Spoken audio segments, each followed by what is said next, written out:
DaCosta. Ariel DaCosta.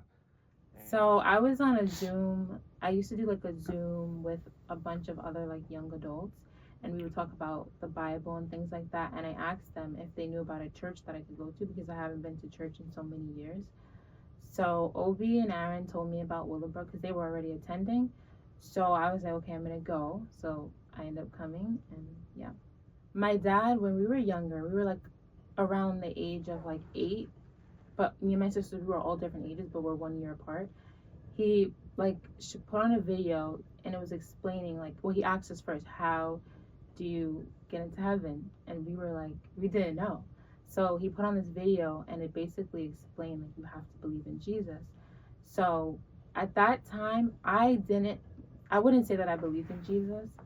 I just kind of knew Jesus. I knew God. I said I was a Christian because that's how I was raised. Um, so my dad would have Bible studies and things like that in the house. I went to a church, but I wasn't a Christian at the time. And when I was like the beginning of my college year, yeah, so when I first started college, my freshman year, that's when I actually gave my life to Christ because I realized that I didn't really believe, and I also wasn't living like a Christian. So I gave my life to Christ because I really like realized that I needed saving. Like I needed Jesus to save me. Like I said, I knew, but I didn't like know. So that's how I became a Christian. So God created everything good. He created a good world. Adam and Eve, they were good, and then they sinned against God. They disobeyed God, and that's how sin entered the world, and that's why we're all born sinners. And then like Jesus died on the cross for our sins. He conquered sin and death, and we no longer are bound to sin, but we have to believe in him, and he's gonna come back one day, and we're gonna be in paradise with him. Oh yes, I have a lot to say to the church, but I'll keep it short. Okay.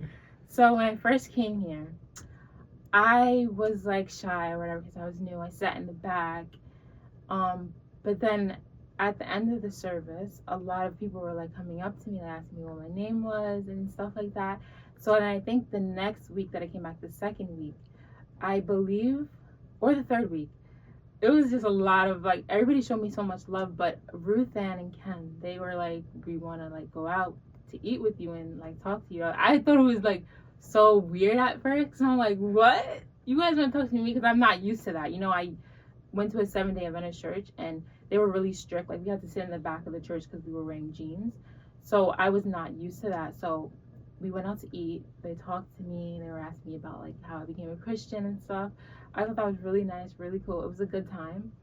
And then Aaliyah, she also was like really like supportive. Like even to this day, we're not, D group just ended, but me and her still meet. We're going through the Old Testament.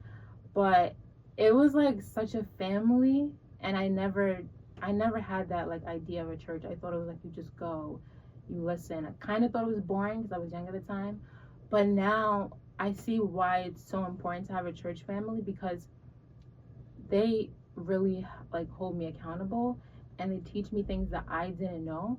I used to think you didn't have to go to church. I never thought it was important or anything like that.